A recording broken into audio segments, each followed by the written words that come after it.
Anxiety यानी कि घबराहट होती क्या है, उसकी जो 6 टाइप्स होती हैं, क्या उसके लक्षण होते हैं और किस कारणों से होती है, इन सब के बारे में आज मैं आपको बताने जा रही हूँ। सबसे पहले तो मैं करनाल प्लस टीम का थैंक्स करूँगी। आज फिर इन्होंने मुझे आपके समक्ष आने का अवसर प्रदान किया। आप सब व्यूअर्स का भी मैं थैंक्स करती हूँ। आपने लास्ट वीडियो जो मेरी आई है इंसोम्निया के ऊपर, वो आपने बहुत पसंद की। नॉर्मली क्या होता है, हम सब एक कंफर्टेबल जोन में रहना पसंद करते हैं। जब हमारे कंफर्टेबल जोन में कोई परिस्थिति टच करती है तो एक स्ट्रेस की फीलिंग आती है। एंजाइटी जो होती है वो स्ट्रेस का ही रिस्पॉन्स होता है। इसमें एक डर और चिंता, ये मिक्स फीलिंग होती है, घबराहट वाली, तो इसे हम एंजाइटी कहते हैं। जब ये बहुत स्ट्रॉन्ग फीलिंग आ जाती है तो ये डिसऑर्डर का रूप ले लेती है, तो एंजाइटी डिसऑर्डर हो जाता है। सबसे पहली जो टाइप होती है वो जनरलाइज एंजाइटी। जनरलाइज एंजाइटी में जैसे नॉर्मल क्या होता है कि घर में लंच का टाइम हो गया, खाना बना नहीं है, आपको एंजाइटी होने लग जाएगी। घर में मेहमान आ रहे हैं और आपने घर का कुछ अभी घर की सफाई नहीं की तो एंजाइटी की फीलिंग आ जाएगी।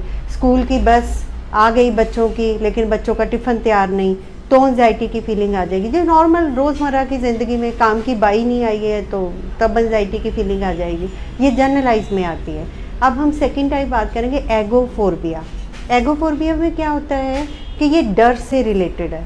डर जैसे कईयों को बहुत ऊंचाई से देखने से डर लगता है और कईयों को नीचे, मतलब बिल्कुल डीप ऐसे उनको एक फीलिंग आती है जैसे पता नहीं क्या होने वाला है, उस तरह की फीलिंग आ जाती है। कईयों को प्लेन में चढ़ने से डर लगता है।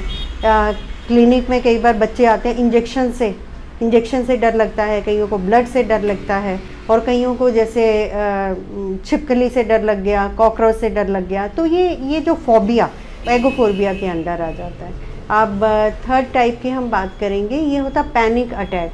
पैनिक अटैक में जैसे बचपन में कोई अनहैपनिंग हुई है आपके साथ, वो एक स्ट्रॉन्ग फीलिंग आपको जब जब याद आएगी तो एक पैनिक अटैक के रूप में आएगी, तो आप बहुत डर जाएंगे, सहम जाएंगे, एंजाइटी होने लग जाएगी।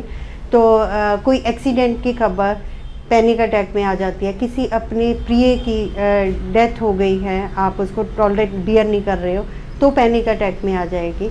ये हमारा था थर्ड टाइप। फोर्थ टाइप में हम बात करेंगे जैसे सोशल एंजाइटी। ये बहुत लोगों को होती है, जैसे कई भीड़ में जाना पसंद नहीं करते हैं, एक किसी फंक्शन में जा रही हैं, सब लोगों के बीच में जाएंगे तो उनको ये सोशल एंजाइटी की फीलिंग आ जाएगी। इवन के स्टेज पे अगर आप कुछ परफॉर्म कर रहे हो तब आपको एंजाइटी की फीलिंग आ जाएगी।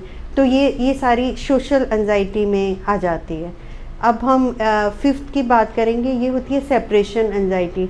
ये होता है कि जैसे किसी का एक पेरेंट की डेथ हो गई है तो उनको ये अंदर डर बैठ जाता है कि हमारा जो दूसरा पेरेंट है वो ठीक रहे, तो वो एक सेपरेशन की, कि वो अलग नहीं होना चाहते हैं। जैसे मैं इनके बिना रह नहीं सकती अपनी लाइफ को, मतलब वो सोच ही नहीं सकते हैं, तो ये सेपरेशन एंजाइटी में आ जाती है। इवन के आपका बच्चा अगर कहीं बाहर गया है, पढ़ने गया है, या उसका बच्चे की कहीं अब्रॉड चला गया, सेटल हो रहा है, तो वो सेपरेशन एंजाइटी के रूप में आ जाती है। और सिक्स आती है जो इंड्यूस मेडिसिन, जैसे कई मेडिसिन आप लेते हो उसकी वजह से एंजाइटी आ जाती है, या कईयों को जैसे एडिक्शन की हैबिट होती है तो वो उस टाइम पे क्रेविंग जो होती है ना, एंजाइटी की फीलिंग आ जाती है। जब वो छोड़ते हैं तब भी ये फीलिंग आती है, तो ये इंड्यूस मेडिसिन के इस कैटेगरी में आती है। अब इसका ट्रीटमेंट जो कि बहुत ही महत्वपूर्ण है, एज ए काउंसलर मैं साइकोथेरेपी की बात करूँगी समाधान में। साइकोथेरेपी में क्या होता है, एक हमारी होती है CBT, कॉग्निटिव बिहेवियर थेरेपी। उसमें क्या, ये टॉक थेरेपी होती है। जब एंजाइटी होती है तो हम विद टॉक्स उनसे बात करके, उनके थॉट्स के ऊपर वर्क करके उनके बिहेवियर को चेंज करते हैं, तो वो CBT में आता है। और साइकोथेरेपी में एक हमारी एक्सपोजर थेरेपी भी होती है। एक्सपोजर में क्या होता है, जैसे सपोज किसी को अंधेरे से डर लगता है तो उसको एक्सपोज कैसे करना है। जैसे बच्चे को अंधेरे से डर लगता है तो उसको कहा जाता है कि साथ रूम में थोड़ी लाइट को डिम करके बोलते हैं, कि बच्चे को वहाँ जाने के लिए बोलते हैं, धीरे धीरे लाइट को डिम करते जाते हैं, तो ताकि उसका वो धीरे धीरे वो डर ख़त्म हो। इसे हम एक्सपोजर थेरेपी के नाम से जानते हैं। तो अब हम थर्ड जो आता है वो हमारी योगा हो गई, योगा जो मेडिटेशन हो गई, ये ब्राह्मी हो गई, उद्गीत हो गया और मेडिटेशन इसमें आता है। एक बहुत ही इम्पॉर्टेंट जो एंजाइटी की थेरेपी जो प्रैक्टिकल हमने देखा है वो हमारी होती है प्रोग्रेसिव रिलैक्सेशन थेरेपी जो होती है, मसल रिलैक्सेशन थेरेपी जो होती है। वो आप जब भी एंजाइटी होती है इसको आप प्रैक्टिकल भी करके देखोगे, आपको बहुत बेनिफिट होगा। जैसे एंजाइटी हो रही है ना, आप लंबा गहरा जब श्वास लेते हैं तो सांस को फील करते हुए आप अपने अंदर होल्ड कर लो। जब आप होल्ड करते हो ब्रीथ को और आपकी बॉडी जो होती है एक तरह टाइटनेस की फीलिंग आती है, और फिर धीरे धीरे आप जब सांस को छोड़ते हो तो आपके जो मसल्स हैं वो रिलैक्स होते हैं। ये सब करने से भी एंजाइटी की जो फीलिंग है वो कम होती है। इसका रीज़न होता है कि जब हम ये करते हैं हमारा जो होता है ना पैरासिम्पैथेटिक नर्वस सिस्टम, PNS जिसको बोलते हैं, वो एक्टिवेट हो जाता है, जो हमारी बॉडी को रेस्ट में रिलैक्सेशन में लेके आता है, जिससे कि हमें एंजाइटी में बहुत ज़्यादा बेनिफिट मिलता है। अब हम आयुर्वेदिक प्रिपरेशन की या आयुर्वेदिक पॉइंट ऑफ व्यू से बात करें तो वात को ही शांत करने वाले हमें खाना भी खाना है। हम अभ्यंग कर सकते हैं, जैसे मालिश, तेल की मालिश करने से बेनिफिट होता है। आप नस्य कर सकते हो, शिरोधारा में भी काफ़ी बेनिफिट होता है। और खाने में आप जैसे जंक फूड है और तली हुई चीज़ें हैं, इनको आप अवॉइड करोगे, आपको फ़ायदा होगा। एक जो होती है ना हमारी अर्ज जो होती है, जैसे यूरिन की या अपनी अर्जिस को प्यास लगी है या जो भी आपको जिस टाइम जैसे होता है प्यास लगी है तो प्यास को मत मतलब टाइम मत लगाओ कि रुक के पी लेंगे। यूरिन के लिए यूरिन को होल्ड मत करो। इन अर्जीज़ को भी हमें टाइमली करते जाना चाहिए, क्योंकि मतलब रोकना नहीं चाहिए। इससे भी एंजाइटी में काफ़ी ज़्यादा फ़ायदा मिलता है। और आप कच्चे फ्रोज़न मतलब फूड जो हैं, फ्रूट्स मतलब फ्रूट्स वगैरह ना लो, उससे भी फ़ायदा होता है।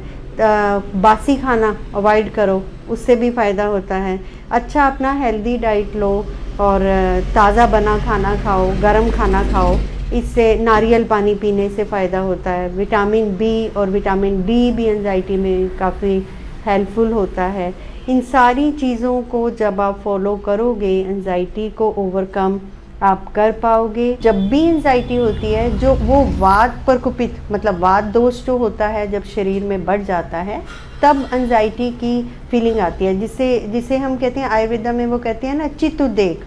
चित्त जो है वो उत्तेजित हो जाता है, यानी कि वात जो है वो प्रकोपित वात जो है तो घबराहट को पैदा करती है।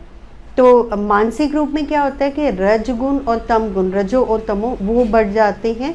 और जो बाकी जो दोष है ना, जैसे पित्त दोष भी बढ़ जाता है। जैसे कई बार चिड़चिड़ापन आता है, गुस्सा आता है, वो उसकी वजह से आता है।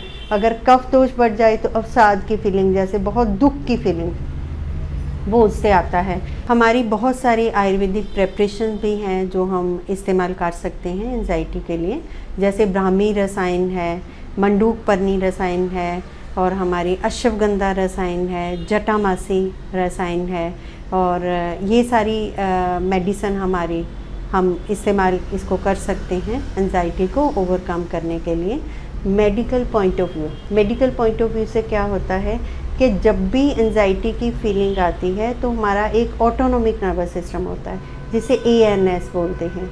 ऑटोनोमिक नर्वस सिस्टम जब एक्टिव होता है तो क्या होता है, हमारे ब्रेन में लिम्बिक सिस्टम जो इमोशंस को कंट्रोल करता है, तो एक स्ट्रेस के हार्मोन रिलीज़ होते हैं जिसे हम एड्रेनालिन बोलते हैं। उससे क्या होगा कि हमारी हार्ट रेट बढ़ जाएगी और पल्स रेट बढ़ जाएगी और लोअर एब्डोमेन में नीचे जैसे भार सा पड़ता है उस तरह की फीलिंग आने लग जाएगी। बहुत घबराहट, अनईजीनेस जैसे होने लग जाता है। बाकी आपको इसके बारे में कुछ भी समझना हो, जानना हो तो आपको पर्सनली कांटेक्ट करना पड़ेगा, क्योंकि बहुत कुछ तो हमें आपसे बात करने के बाद ही पता चलेगा कि कैसी एंजाइटी है, क्या कारण है और क्या समाधान है। तो आप अगर काउंसलिंग के लिए आप मेरे पास आना चाहो, यू आर वेलकम। हमारे बहुत नॉमिनल से चार्जेस होते हैं। You can contact Karnal plus team. और अगर आपको वीडियो अच्छी लगी तो आई रिक्वेस्ट कि आप इसको शेयर ज़रूर कीजिएगा।